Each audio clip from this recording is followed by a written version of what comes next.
ଦେଖନ୍ତୁ ଏ ଜଗନ୍ନାଥଙ୍କର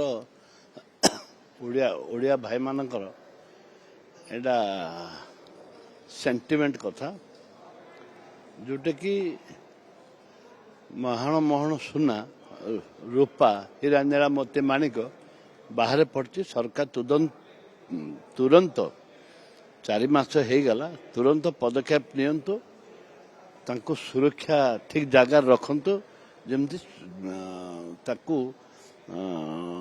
ଯତ୍ନ ଭାବରେ ରଖିବା ଦରକାର, ତାକୁ ତୁରନ୍ତ ଯତ୍ନ ନେବା ପାଇଁ ବ୍ୟବସ୍ଥା କରନ୍ତୁ।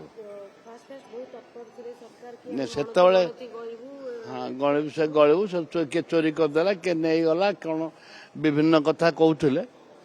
ବର୍ତ୍ତମାନ ଜଣାପଡ଼ିଲା ସୁରକ୍ଷିତ ଅଛି ବୋଲି ଜାଣିଲା ପରେ ଆଉ ସରକାରଙ୍କ ତତ୍ପରତା ନାହିଁ। ଦେଖନ୍ତୁ ଏ ଜଗନ୍ନାଥଙ୍କର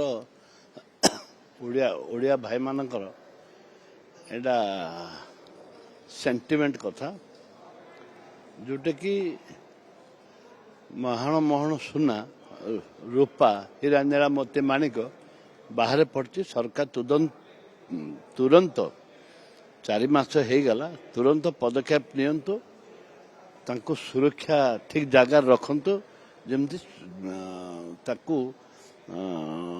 ଯତ୍ନ ଭାବରେ ରଖିବା ଦରକାର, ତାକୁ ତୁରନ୍ତ ଯତ୍ନ ନେବା ପାଇଁ ବ୍ୟବସ୍ଥା କରନ୍ତୁ।